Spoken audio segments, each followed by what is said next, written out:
ओम नमः शिवाय। हर हर महादेव। लोमश जी कहते हैं, तदंतर महर्षि दधीचि को भ्रमलीन हुआ देख इंद्र ने सुरभि को बुलाकर कहा, तुम दधीचि के शरीर को चाटो।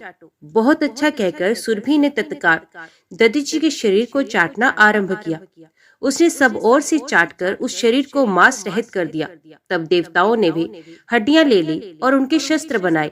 उनकी पीठ की हड्डी से वज्र बना और शीर से ब्रह्मशीर नामक अस्त्र तैयार किया गया। ऋषि के शरीर की जो और भी बहुत सी हड्डियां थीं, उन्हें भी उस समय देवताओं ने ग्रहण कर लिया। इस प्रकार अस्त्र शस्त्रों का निर्माण करके महान बल पराक्रम से संपन्न हुए देवता वृत्तासुर को मारने के लिए उद्यत हो बड़ी उतावली के साथ स्वर्गलोक में गए। तत्पश्चात महर्षि दधीचि की पत्नी सुवर्चा देवी, जिन्हें देवताओं की कार्य सिद्धि के लिए महर्षि ने आश्रम के भीतर भेज दिया था, वहां पुण्य लौट कर आई और वहां जो कुछ हुआ था वे सब उन्होंने अपनी आंखों से देखा। ये सब देवताओं की ही करतूत है। ऐसा जानकर उस सती साध्वी सुवर्चा ने मन में बड़ा क्रोध हुआ। उन्होंने अत्यंत रुष्ट होकर शाप देते हुए कहा, देवता आज से संतान ही न रहे। तपस्विनी सुवर्चा ने इस प्रकार देवताओं को शाप दे दिया और स्वयं एक पीपल वृक्ष के मूल भाग में बैठकर रोदन करने लगी। इसी समय उनके उदर से महात्मा दधीचि के पुत्र महातेजस्वी पिप्पलाद प्रकट हुए। माता सुवर्चा प्यासी आंखों से पुत्र पिप्पलाद की ओर देखती हुई हंसकर बोली, महाभाग, तुम दीर्घकाल तक इस वृक्ष के ही समीप रहना। तुम मेरे आशीर्वाद से शीघ्र ही ऋषियों में श्रेष्ठ स्थान प्राप्त करोगे। अपने पुत्र के प्रति ऐसा कहकर साध्वी सुवर्चा श्रेष्ठ समाधि लगाकर पति के समीप चली गई। इस प्रकार उन्होंने पति के साथ सत्यलोक प्राप्त किया। इधर वे देवता लोग अस्त्र शस्त्रों का निर्माण करके युद्ध के लिए उत्सुक हो दैत्यों के सामने गए। इंद्र आदि देवता महान बल और पराक्रम से युक्त थे। वे गुरु बृहस्पति को आगे करके भूमि पर आकर मध्य देश में ठहरे। उन सबके पास बड़े उत्तम शस्त्र थे। इंद्र आदि देवताओं को आया हुआ सुनकर महातेजस्वी वृत्तासुर दैत्य वृंद के साथ उनके समीप गया। महेंद्र ने उस सम्रांगण में महादैत्य वृत्तासुर को देखा। देवताओं और दानवों का एक दूसरे की ओर दृष्टिपात बड़ा ही अद्भुत था। उनमें वैर भाव बहुत बड़ा हुआ था। वे एक दूसरे को मार डालने की इच्छा से अत्यंत क्रोध में भरकर अद्भुत स्वर में गर्जना करने लगे। देवताओं और दानवों के उस युद्ध में बजाए जाने वाले भयानक बाजे बड़ी गंभीर ध्वनि में सुनाई देते। उस युद्ध में समस्त चराचर जगत महान भय के कारण अचेत हो गया। उस समय नमुची नामक दैत्य इंद्र के साथ युद्ध करने लगा। देवराज इंद्र ने बड़े वेग से उस दैत्य पर वज्र का प्रहार किया, परंतु वज्र के आघात से भी नमुची का एक रोम भी ना टूट सका। तब इंद्र ने नमुची पर गदा मारी, किंतु वे गदा भी चूर चूर हो गई। ये देख इंद्र ने एक बहुत बड़े शूल से उस दैत्य पर प्रहार किया। नमुची के अंग का स्पर्श होते ही उस शूल के सैकड़ों टुकड़े हो गए। इसी प्रकार नमुची ने भी हंसते हुए अनेक प्रकार के शस्त्रों से देवताओं को मारा, परंतु इंद्र पर प्रहार नहीं किया। उस समय इंद्र मौन होकर बड़ी भारी चिंता में डूब गए। इसी बीच में उस महाभयानक संग्राम के भीतर इंद्र को संबोधित करके आकाशवाणी हुई, महेंद्र, ये दैत्य देवताओं के लिए बड़ा भयंकर और घोरतर है। इसके लिए जल से निकला हुआ फेन ही दुर्लंघ है, शास्त्र है। अतः इसी के द्वारा इस महान असुर का शीघ्र संहार करो।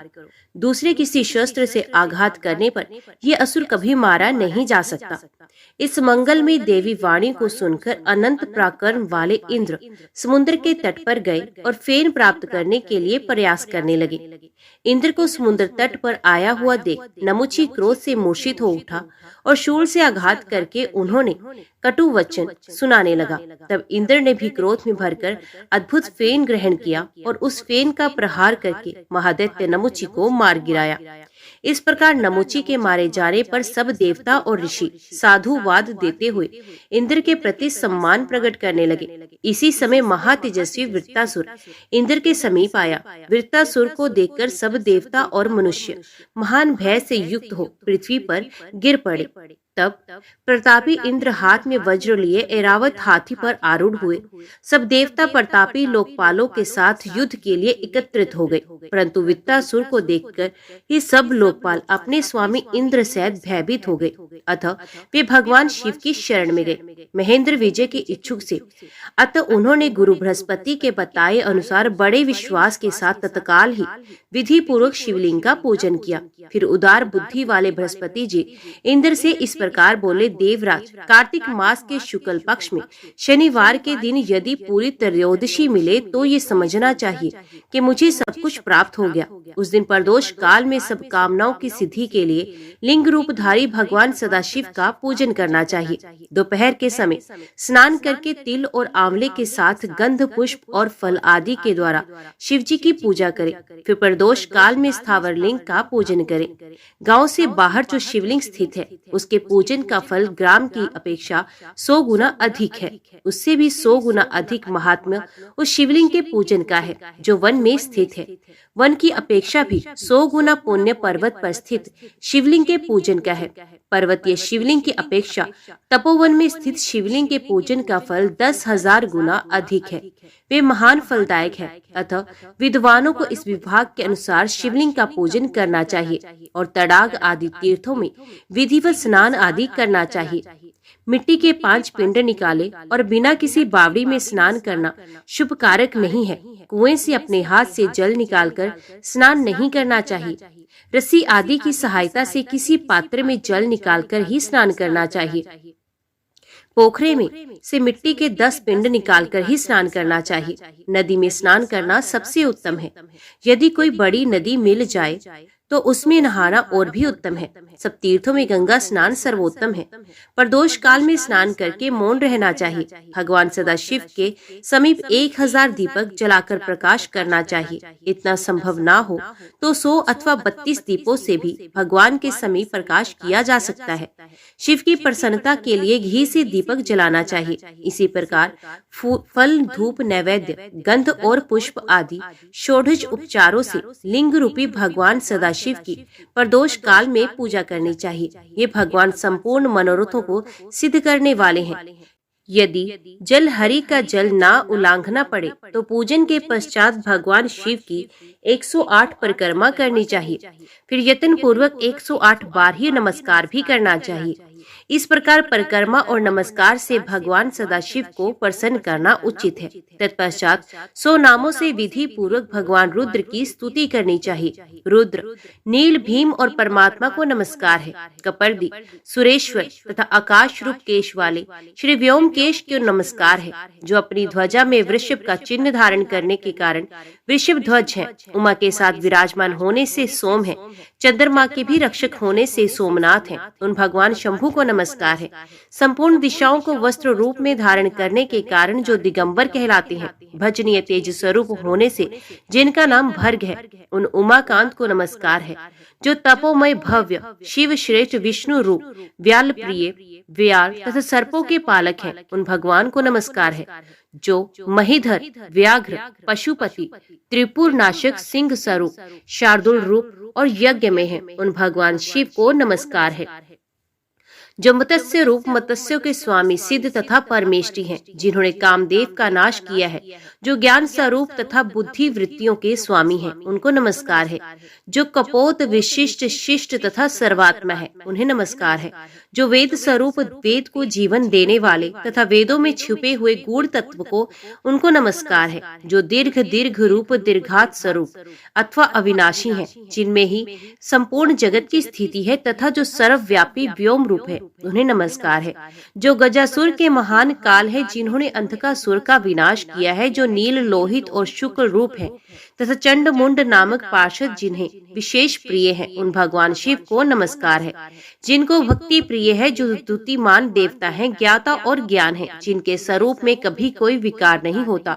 जो महेश, महादेव तथा हर नाम से प्रसिद्ध हैं, उनको नमस्कार है। जिनके 3 नेत्र हैं, तीनों वेद और वेदांग जिनके स्वरूप हैं, उन भगवान शंकर को नमस्कार है। जो अर्थ रूप तथा परमार्थ है, उन भगवान को नमस्कार है।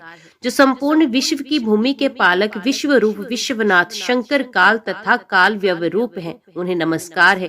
जो रूपहीन विकृत रूप वाले तथा सूक्ष्म से भी सूक्ष्म हैं, उनको नमस्कार है। जो शमशान भूमि में निवास करने वाले तथा व्याघ्र चरममय वस्त्र धारण करने वाले हैं, उनको नमस्कार है। जो ईश्वर होकर भी भयानक भूमि में शयन करते हैं, उन भगवान चंद्रशेखर को नमस्कार है। जो दुर्गम है, जिनका पार पाना अत्यंत कठिन है, तथा जो दुर्गम अवयवों के साक्षी अथवा दुर्गा रूपा पार्वती के सब अंगों का दर्शन करने वाले हैं, उन भगवान शिव को नमस्कार है। जो लिंग रूप, लिंग तथा कारणों के भी अधिपति हैं, उन्हें नमस्कार है। महापर्ले रूप रुद्र को नमस्कार है। प्रणव के अर्थ भूत ब्रह्म स्वरूप को नमस्कार है। जो कारणों के भी कारण मृत्युंजय तथा स्वयंभू रूप को पर नमस्कार है। हे त्र्यंबकम, हे नीलकंठ, हे शरभ, हे गौरीपति, आप संपूर्ण मंगलों के हेतु हैं, आपको नमस्कार है। प्रदोष व्रत करने वाले को महादेव जी के इन 100 नामों का पाठ अवश्य करना चाहिए। महामते इंद्र, इस प्रकार तुमसे मैंने शिव प्रदोष व्रत की विधि बतलाई है। महाभाग, शीघ्रता पूर्वक इस व्रत का पालन करो। तत्पश्चात युद्ध करना। भगवान शिव की कृपा से तुम्हें विजय आदि सब कुछ प्राप्त होगा। एक समय की बात है, राजा चित्ररथ विमान पर बैठकर नाना प्रकार के दीपों का दर्शन करते हेतु भगवान शंकर के निवास स्थान कैलाश पर्वत पर गया। वहां उसने परम अद्भुत एवं अनुपम छवि वाले भगवान शंकर के दर्शन किए। वे अपने आधे अंग में पार्वती देवी को बिठाकर शोभा पा रहे थे। कर्पूर के समान गौर वरण कमल नयन भगवान शिव को पार्वती देवी के साथ देखकर राजा चित्ररथ ने उपहास पूर्वक कहा, शंभु, संसार में जो विषय मनुष्य आदि हैं तथा स्त्रियों के वशीभूत रहने वाले जो दूसरे लोग हैं, वे तथा हम जैसे अज्ञानी जीव भी जन समुदाय में संकोचवश स्त्री सेवन नहीं करते। ये सुनकर गिरिराज नंदिनी उमा ने कहा, अरे दुरात्मा, रे मूढ़, तूने मेरे साथ बैठे हुए भगवान शिव का उपहास किया है, अतः इस कर्म का फल तो शीघ्र ही देखेगा। जो समता युक्त चित्त वाले साधु पुरुषों का उपहास करता है, वे देवता हो या मनुष्य, उसे अधम से भी अधम जानना चाहिए। तू देवता और द्विज दोनों की श्रेणी में बहिष्कृत है। अपने को बड़ा ज्ञानी मानने वाले तुझ अधम को आज मैं दैत्य बनाई देती हूँ।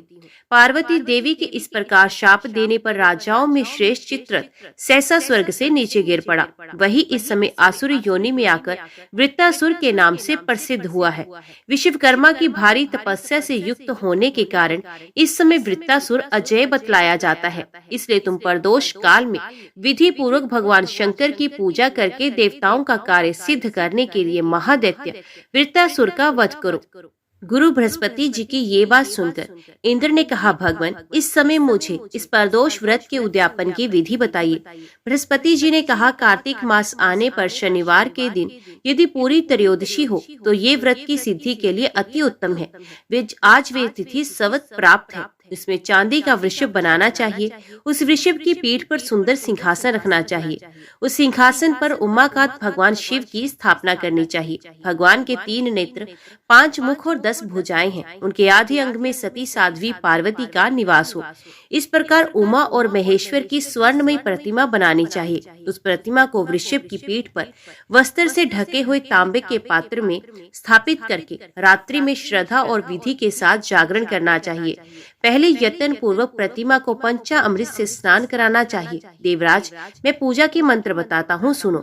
गाय के दूध में निवास करने वाले देवेश्वर परमेश्वर, मैंने गाय के दूध से आपको स्नान कराया है, कृपया इसे स्वीकार कीजिए। महादेव जी, मैं दही से आपको स्नान करवा रहा हूँ। मेरे द्वारा समर्पित ये दधी स्नान आप स्वीकार करें तथा आज मुझ पर निश्चय ही अत्यंत प्रसन्न हो। देव, अब मैं घी से आपको स्नान करा रहा हूँ। मेरे द्वारा आपकी प्रसन्नता के लिए श्रद्धा पूर्वक समर्पित ये घृत स्नान आप अंगीकार करें। देवेश्वर, आपके संतोष के लिए मेरा दिया हुआ ये मधु आप ग्रहण करें तथा मेरे लिए शांतिदायक बने। देव देवेश्वर, मैं मिश्री या शर्करा से आपको स्नान करा रहा हूँ। प्रभु, श्रद्धा पूर्वक दी हुई इस मिश्री को आप स्वीकार करें तथा मुझ पर भली भांति प्रसन्न हो। इस प्रकार पंचामृत द्वारा भगवान विश्व ध्वज को स्नान कराना चाहिए। तत्पश्चात बुद्धिमान पुरुष तांबे के अर्घ्य पात्र द्वारा अर्घ्य प्रदान करें। उमा वल्लभ प्रभु, आप इस अर्घ्य द्वारा पूजन करने योग्य हैं। भगवान शंकर, मेरे दिए हुए अर्घ्य को आप ग्रहण करें और मुझ पर प्रसन्न हो। देव देवेश, मेरे द्वारा आपको समर्पित गंध पुष्प युक्त ये पादम आप ग्रहण करें तथा प्रसन्न होकर मेरे लिए वरदायक बने। प्रभु, मैंने आपके संतोष के लिए कुछ निर्मित आसन समर्पित किया है।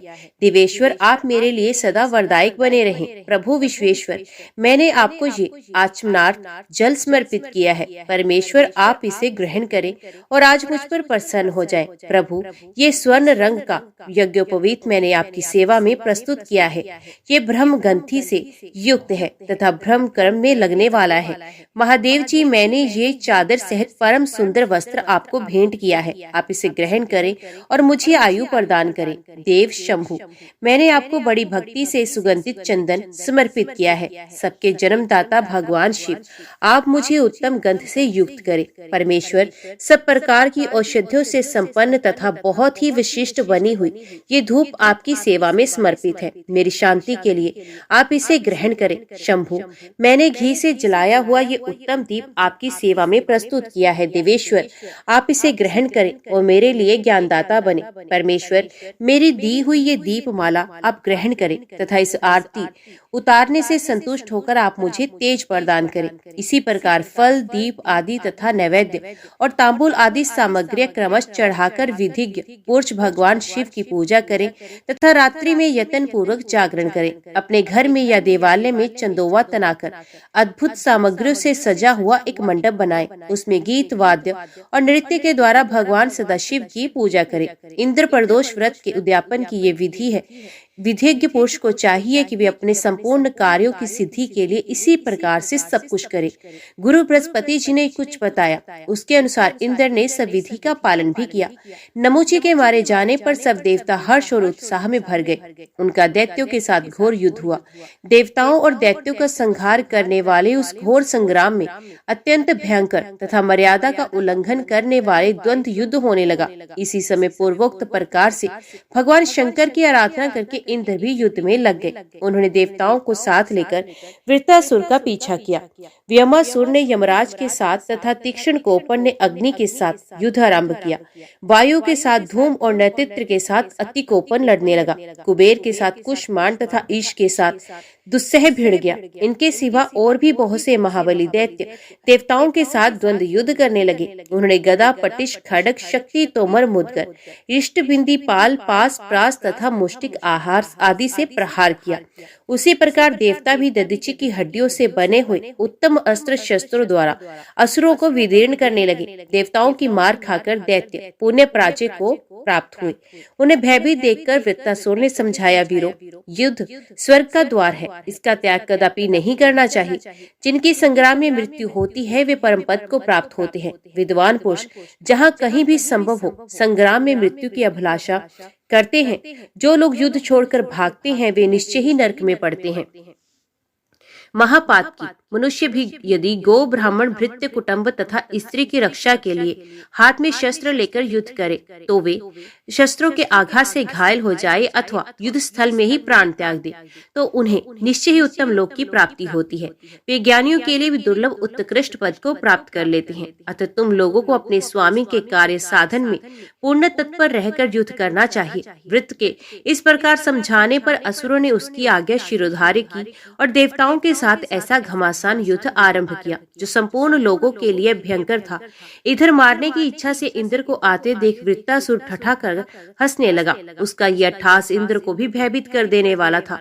वीर वृत्रासुर बड़ा तेजस्वी था। उस समय वे दैत्यों का अधिपति बना हुआ था।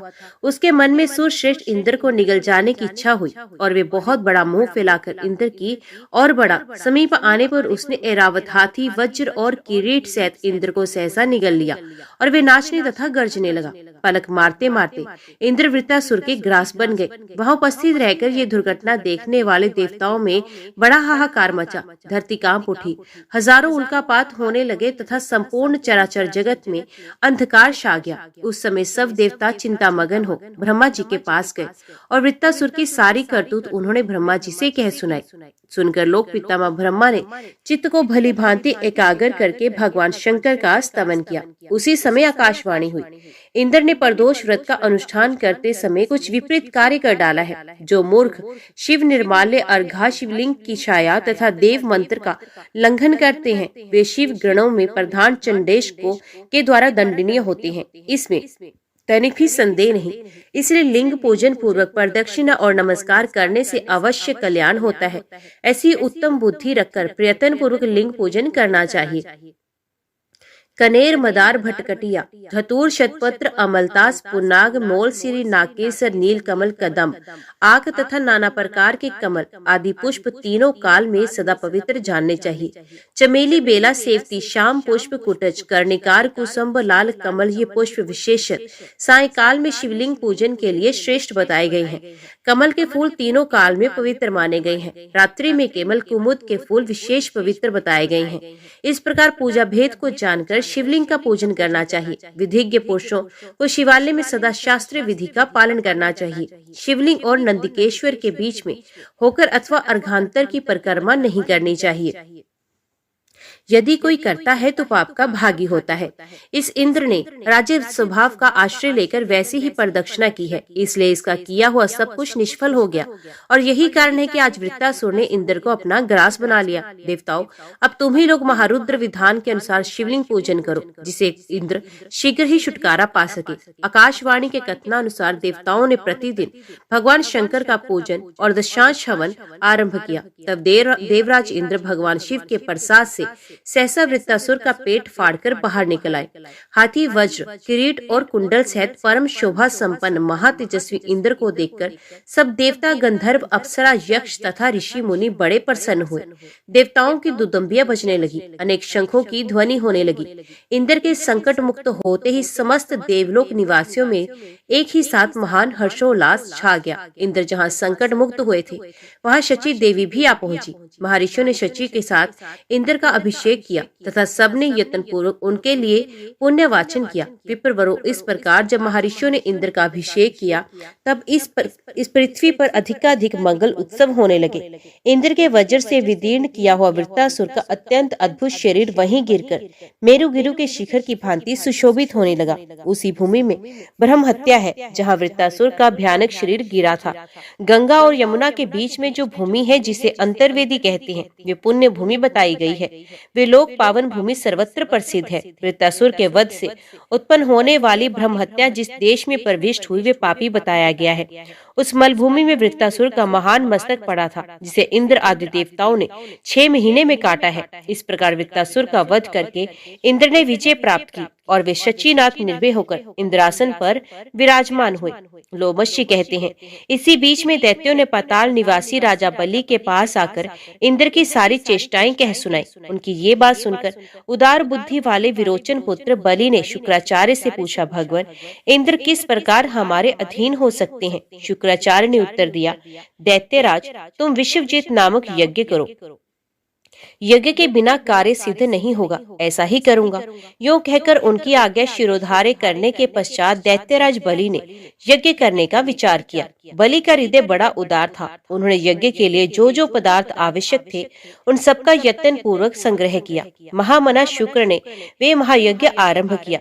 यज्ञ की दीक्षा लेकर राजा बलि ने अग्निदेव को हविष्य से प्राप्त किया। विधि पूर्वक यज्ञ क्रम द्वारा जब अग्निदेव को आहुति दी जा रही थी, उसी समय अग्नि से बड़ा ही अद्भुत रथ प्रकट हुआ। उसमें 4 घोड़े जुते हुए थे, अनेक ध्वज फहरा रहे थे। वे महान कांतिमान रथ भांति भांति के शस्त्रों से संयुक्त और अनेकानेक अस्त्रों से अलंकृत था। रथ प्रकट होने के पश्चात शुक्राचार्य की आज्ञा लेकर बलि ने अभ्रत स्नान किया। फिर उस रथ की पूजा करके राजा बलि उस पर आरूढ़ हुए और दैत्यों की सेना साथ लेकर इंद्र से युद्ध करने के लिए तत्काल ही स्वर्ग में जा पहुँचे। देवपुरी को दैत्यों द्वारा घिरी हुई देख विशेष देवता बहुत देर तक परस्पर विचार करके बृहस्पति जी से बोले, महाभाग, अब हम क्या करें? दैत्यों के प्रधान वीर युद्ध की इच्छा से यहाँ आ पहुँचे हैं। उनकी बात सुनकर बृहस्पति जी ने कहा, देवताओं, ये दैत्य लोग अभी यज्ञ समाप्त करके शुक्राचार्य की आज्ञा लेकर यहाँ आए हैं। ये सभी इस समय तपस्या और पराक्रम के द्वारा अजय हैं। गुरु का ये वचन सुनकर संपूर्ण देवता लज्जित हो गए। इंद्र की भी बुद्धि काम नहीं दे रही थी। वे गुरु की फटकार पाकर लज्जा युक्त और चिंता मगन हो गए। सब देवता भय से व्याकुल हो कश्यप जी के पवित्र आश्रम पर गए। वहां उन सबने माता अदिति से दैत्यों की सारी चेष्टाएं कह सुनाई। वे अप्रिय समाचार सुनकर पुत्र वत्सला अदिति ने कश्यप जी से कहा, महर्षि, देवताओं पर बड़ा भारी विपत्ति आ पड़ी है। मेरी बात सुने और सुनकर उसके लिए कोई उपाय करे। प्रजापति, देवता अमरावती छोड़कर आपके आश्रम में आए हैं, आप उनकी रक्षा करें। अदिति की बात सुनकर कश्यप जी ने कहा, भामिनी, इस समय असुरों का क्षय बड़ी भारी तपस्या के द्वारा ही हो सकता है। देवताओं की कार्य सिद्धि बहुत शीघ्र नहीं हो सकती। महाभागे, मैं तुम्हारे मनोरथ की सिद्धि के लिए ये व्रत बतला रहा हूँ। शुभे, इसे प्रयत्न पूर्वक शास्त्रोक्त विधि के अनुसार करो। देवी, भाद्रपद मास में दशमी तिथि को मनुष्य संयम नियम के साथ पवित्रता पूर्वक रहकर भगवान विष्णु की प्रसन्नता के लिए एक भुक्त व्रत करे। सुंदरी, भगत भक्तों को चाहिए कि संपूर्ण मनोवांछित वरों के ईश्वर साक्षात श्री हरि की प्रार्थना करे। प्रार्थना इस प्रकार करे, हे नाथ, मैं आपका भक्त हूँ और दशमी से लेकर 3 दिन तक व्रत करना चाहता हूँ। विष्णु, इसके लिए आप आज्ञा दे। इसी मंत्र से जगदीश्वर श्री हरि की प्रार्थना करनी चाहिए। एक ही बार भोजन करें। वे एक बार का भोजन भी केले के पत्ते में ही ग्रहण करना चाहिए। उस भोजन में नमक वर्जित है। व्रती पुरुष एकादशी तिथि को यत्न पूर्वक उपवास करे और रात्रि काल में विशेष चेष्टा करके जागता रहे। फिर द्वादशी तिथि में विधि पूर्वक भली भांति उत्तम ब्राह्मणों को भोजन कराकर कुटुंबी जनों के साथ पारण करे। इस प्रकार 12 महीनों तक प्रति मास आलस्य छोड़कर इस व्रत का अनुष्ठान करे। वर्ष के अंत में भाद्रपद मास आने पर एकादशी को अपनी शक्ति के अनुसार सोने या चांदी की विष्णु प्रतिमा बनाकर उसे कलश पर स्थापित करे। उसी में यत्न पूर्वक भगवान विष्णु की पूजा करके व्रती पुरुष सब दोषों की शांति के लिए श्रवण नक्षत्र युक्त पाप नाशिनी द्वादशी तिथि को उपवास करे। महाभागे, इस प्रकार तुम इस कल्याण में व्रत का अनुष्ठान करो। पतिव्रता अदिति ने देवताओं की कार्य सिद्धि के लिए पूर्ण एकाग्रता के साथ कश्यप जी के बताए हुए उस व्रत का पालन किया। 1 वर्ष तक इस प्रकार व्रत करने से भगवान श्री हरि संतुष्ट हो गए। ब्राह्मणों उस समय श्रवण नक्षत्र युक्त द्वादशी तिथि को भगवान का वामन रूप में प्रादुर्भाव हुआ। वे ब्रह्मचारी बालक का रूप धारण करके परम शोभायमान दिखाई देते थे। उनकी 2 भुजाएं थी, कमल के समान खिले हुए सुंदर नेत्र थे। उनके श्रीअंगों की कांति अलसी के फूल की भांति श्याम थी। वे वनमाला से अलंकृत थे। अदिति देवी पूजा के माध्यम में ही भगवान का इस रूप में दर्शन पाकर आश्चर्यचकित हो उठी। उस समय उन्होंने कश्यप जी के साथ भगवान का इस प्रकार स्तवन किया, जो कारण के भी परम कारण है। उन विश्वात्मा, विश्व सृष्टा तथा अजन्मा श्री हरि को नमस्कार है, नमस्कार है। अनंत स्वरूप श्री हरि को नमस्कार है, नमस्कार है। जिनका परम धाम अनंत है तथा जो साक्षात परमात्म रूप है, उन भगवान को नमस्कार है। हे सच्चिदानंद में परमात्म देव, आप पर अपर तथा ज्ञानवान सबकी आत्मा है, आपको नमस्कार है। हे परमात्मा, आपका स्वरूप सबसे श्रेष्ठ है। आपका बोध कभी कुंठित नहीं होता। आपको बारंबार नमस्कार है। इस प्रकार अदिति द्वारा स्तुति किए जाने पर देवताओं के पालक भगवान विष्णु देव माता अदिति से बोले, देवी, मैं तुम्हारी उत्कृष्ट तपस्या से संतुष्ट होकर इसी शरीर से देवताओं का कार्य सिद्ध करने के लिए प्रकट हुआ हूँ। भगवान का वचन सुनकर अदिति ने कहा, भगवान, महाबली असुरों ने देवताओं को परास्त कर दिया है। जनार्दन, अब सभी देवता आपकी शरण में आए हैं। आप उन शरणागतों की रक्षा करें। संतों के आश्रय तथा वैकुंठ धाम के स्वामी एकमात्र श्री हरि ने अदिति की बात सुनकर तथा देवताओं और राजा बलि की सारी चेष्टाएं जानकर मन ही मन विचार किया कि आज मुझे कौन सा कार्य करना चाहिए जिससे देवताओं को विजय प्राप्त हो और प्रधान दैत्यों को भी हार खानी पड़े।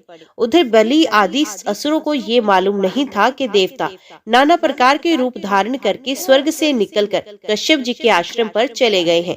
उस समय दैत्यों ने अमरावती पुरी की 4 दीवारी पर चढ़कर देवराज इंद्र को शीघ्र मार डालने की इच्छा से ज्यों ही उसके भीतर प्रवेश किया, त्यों ही उन्हें वे सारी नगरी सूनी दिखाई दी।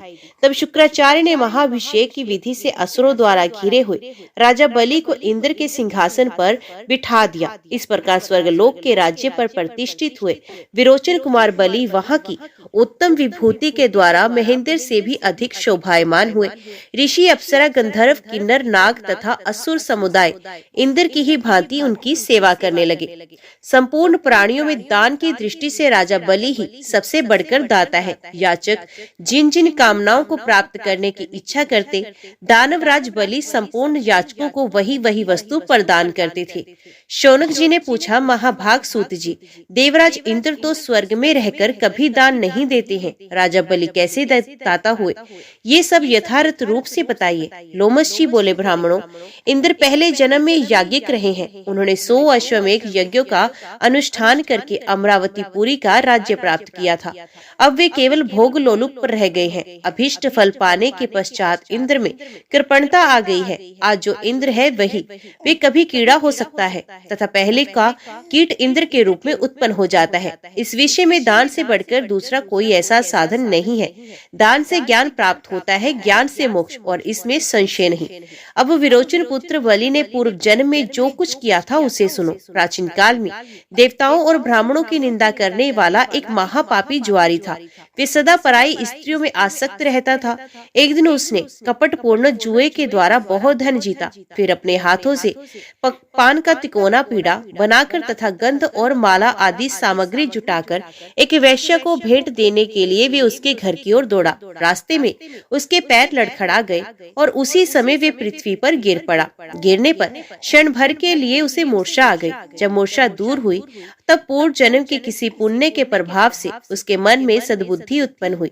ज्वारी दुखी होकर खेद एवं वैराग्य को प्राप्त हुआ। मूर्ख और ज्वारी होने पर भी उसने पृथ्वी पर पड़ी हुई गंध, पुष्प आदि श्रेष्ठ सामग्री को भगवान शिव की सेवा में समर्पित कर दिया। जीवन में केवल यही एक पुण्य उसके द्वारा संपन्न हुआ था।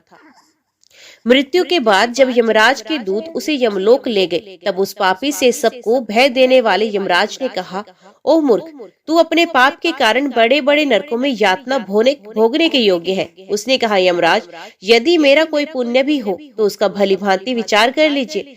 तब चित्रगुप्त ने कहा, तुमने देहांत होने के समय पृथ्वी पर पड़े हुए कुछ गंध और पुष्प आदि को भगवान शिव के उद्देश्य से दान किया है। परमात्मा शिव को वे सामग्री समर्पित की है। उस सत्कर्म के फल से तुम्हें 3 घड़ी के लिए इंद्र का प्रसिद्ध पद प्राप्त होगा।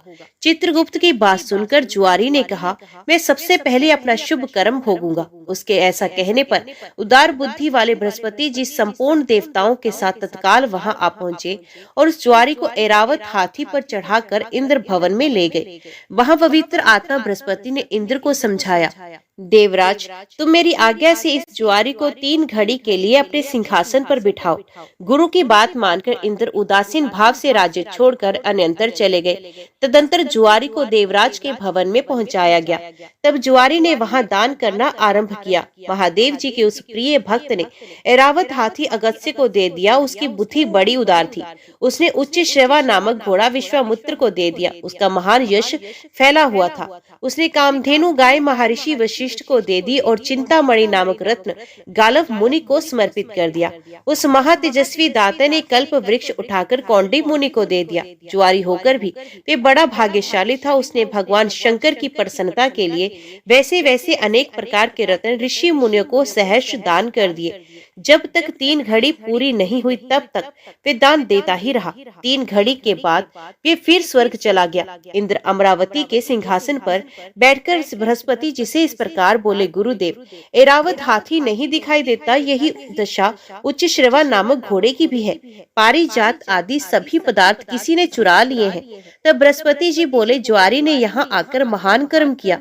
जब तक उसकी सत्ता रही उसके भीतर ही उसने आज ऐरावत आदि सभी वस्तुएं ऋषियों को दान में दे दी। बड़ी भारी सत्ता हस्तगत होने पर भी जो स्वाधीन होते हैं और परमाद में ना पड़कर सदा भगवान शिव के ध्यान में तत्पर रहते हैं, वे ही भगवान शंकर के प्रिय भक्त हैं। वे कर्म फलों का परित्याग कर केवल ज्ञान का आश्रय ले परम पद को प्राप्त होते हैं। बृहस्पति जी का ये वचन सुनकर इंद्र ने पूछा, आचार्य, अब हमारा क्या कर्तव्य है? ये शीघ्र बतलाने की कृपा कीजिए। बृहस्पति जी ने कहा, इंद्र, अपनी समृद्धि के लिए सारी बातें यमराज से कहनी चाहिए। ठीक है। ऐसा कहकर देवराज इंद्र गुरु बृहस्पति के साथ सहसा वहां से चल पड़े। अपना कार्य सिद्ध करने की इच्छा से जब इंद्र सैमनीपुरी में पहुंचे तब यमराज ने ने उनका बड़ा सत्कार किया। उस समय इंद्र ने कहा, धर्मराज, तुमने मेरा पद एक दुरात्मा ज्वारी को दे दिया, किंतु उसने वहां पहुंचकर बहुत बुरा काम किया।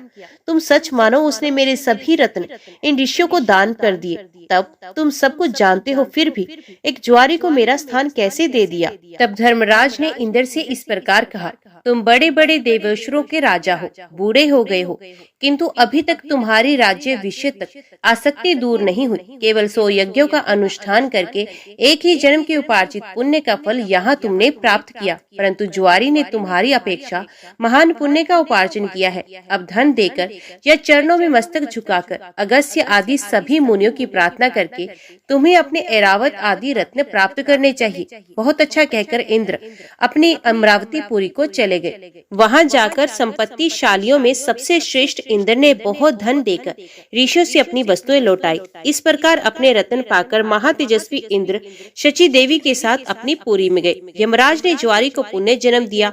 वे अपने किसी कर्म विभाग से विरोचन का पुत्र हुआ। उस समय उसकी माता का नाम सुरुचि था।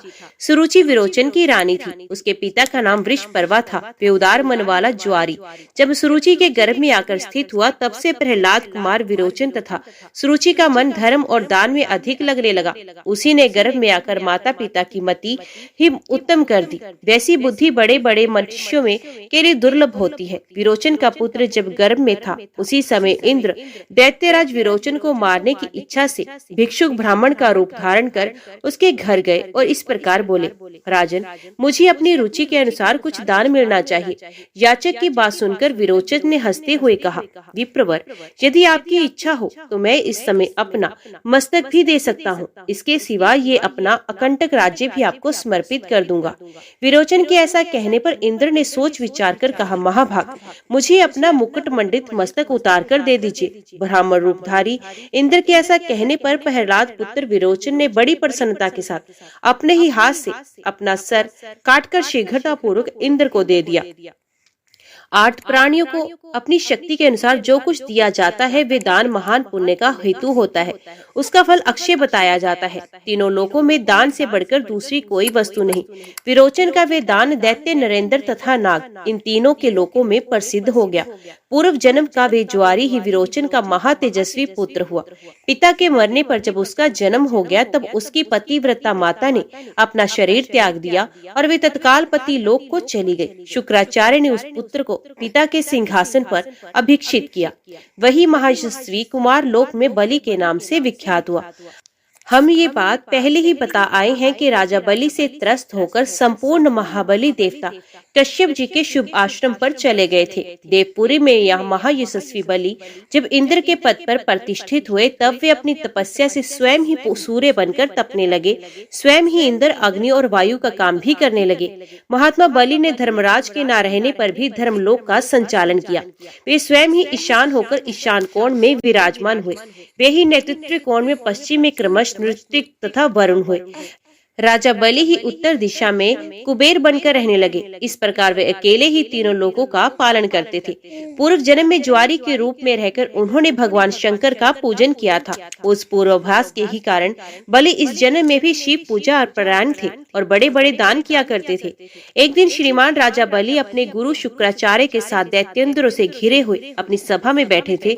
उस समय उन्होंने दैत्यों को संबोधित करके कहा, संपूर्ण असुर पाताल छोड़कर यहीं मेरे समीप निवास करें।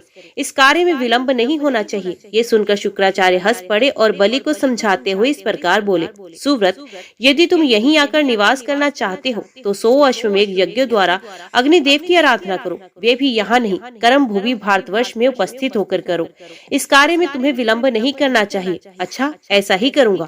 यूँ कहकर मनस्वी महात्मा बलि तत्काल स्वर्गलोक को छोड़कर दैत्यों तथा शुक्राचार्य के साथ भूलोक को चले गए। उन्होंने सेवकों को भी साथ ही ले लिया। नर्मदा नदी के तट पर भृगुकच्छ नाम से प्रसिद्ध जो महान तीर्थ है, वहां पहुंचकर दैत्यराज ने संपूर्ण पृथ्वी को जीतकर अपने अधिकार में किया। तत्पश्चात गुरु की आज्ञा ले अनेक अश्वमेघ यज्ञों द्वारा उन्होंने बड़ी भक्ति के साथ भगवान का आराधन किया। विरोचन पुत्र बलि सत्यवादियों में सबसे श्रेष्ठ थे।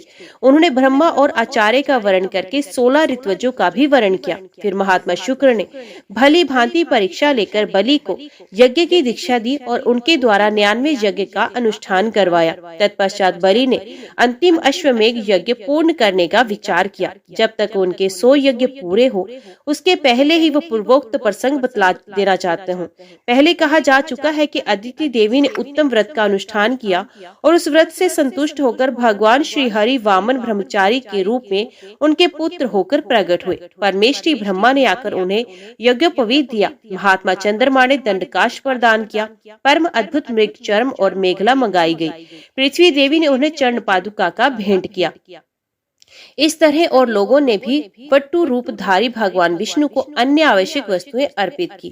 तदंतर कश्यप और अदिति को प्रणाम करके महातेजस्वी वामन जी यजमान बलि की यज्ञशाला में गए। उस समय सुरेश्वरगण उन वेदांत वैद्य श्री विष्णु की महिमा का गान कर रहे थे। अनेक प्रकार के रूप और वेश धारण करने वाले भगवान ने उस यज्ञ में पहुंचकर सामवेद की ऋचाओं का विधि पूर्वक गान किया। समागम के अनंतर वे इस प्रकार बोले, राजन, दैत्यराज हिरण्यकशिपु के पुत्र प्रहलाद जी हुए, जो बड़े तेजस्वी, जितेंद्रिय तथा विष्णु भक्त हुए, जिन्होंने दैत्यराज की सभा में अतिशय तेजस्वी भगवान नरसिंह को प्रकट किया था। महाभाग उन्हीं प्रहलाद जी के पुत्र तुम्हारे पिताजी थे, जो संसार में विरोचन के नाम से विख्यात हुए थे। उन महात्मा ने स्वयं ही अपना मस्तक दान करके इंद्र को संतुष्ट किया था। राजन, तुम उन्हीं महात्मा विरोचन के पुत्र हो। तुमने बड़े उत्तम यश का विस्तार किया है। तुम्हारी यशस्वी महान दीपक की ज्योति में संपूर्ण देवता पतंगों के समान दग्ध हो गए हैं। तुमने इंद्र को भी जीत लिया है, इसमें संशय नहीं। सुव्रत, मैं तुम्हारे सब चरित्र सुन चुका हूँ। तुम बड़े मनस्वी हो तथा तीनों लोकों में अधिक से अधिक दान करने वाले दाता के रूप में तुम्हारी ख्याति है। तथापि मेरे लिए तुम्हें 3 पग पृथ्वी देनी चाहिए। तब विरोचन कुमार बलि ने हंसकर कहा, महाभाग, मैं पर्वत, बड़े बड़े जंगल तथा संपूर्ण द्वीपों सहित समूची पृथ्वी तुम्हें दूंगा। तुम मेरी दी हुई इस भूमि को ग्रहण करो। वामन जी ने कहा, दैत्यराज, स्वयं चलते समय मेरे 3 पगों से जितनी पृथ्वी मापी जाए उतनी ही मुझे दीजिए। ब्रह्मचारी की बात सुनकर बलि ने हंसते हुए कहा, बहुत अच्छा, लीजिए। यूं कहकर बलि ने कश्यप कुमार वामन जी का भली भांति पूजन किया। उस समय बड़े बड़े ऋषि तथा मुनीश्वर महातेजस्वी बलि के सौभाग्य की सराहना कर रहे थे। वामन जी का पूजन करके राजा बलि ज्यों ही उन्हें भूमि दान देने के उद्यत हुए, त्यों ही शुक्राचार्य ने उन्हें रोक दिया और कहा, दैत्यराज, ब्रह्मचारी के रूप में ये साक्षात विष्णु है, इन्हें तुम्हें दान नहीं देना चाहिए। ये तो इंद्र का कार्य सिद्ध करने के लिए यहाँ आए हैं और तुरंत तुम्हारे यज्ञ में विघ्न डाल रहे हैं। अतः अध्यात्म तत्व का प्रकाश करने वाले ये विष्णु तुम्हारे द्वारा इस समय पूजा पाने के योग्य नहीं है। इन्होंने ही पहले मोहिनी रूप धारण किया था। उस समय देवताओं को तो अमृत पिलाया, राहु को मार डाला। इन्होंने ही दैत्यों का संहार किया और महाबली कालनेमी भी इन्हीं के हाथों मारा गया। यही ईश्वर है और यही संपूर्ण विश्व के पालक है। महामते, अब तुम अपने मन से हित और अहित सबका विचार करके कोई काम करो। ओम नमः शिवाय। आज की वीडियो में इतना ही। उम्मीद करती हूँ वीडियो आपको पसंद आई होगी। वीडियो पसंद आई हो तो वीडियो को लाइक और चैनल को सब्सक्राइब जरूर कीजिएगा। ओम नमः शिवाय लिखकर कमेंट बॉक्स में अपनी हाजिरी और अपने सुझाव देना ना भूलेगा। तो मिलते हैं अगली कथा अगले अध्याय के साथ। तब तक के लिए देखते व सुनते रहिए। जय मां कंजर, जय माता दी।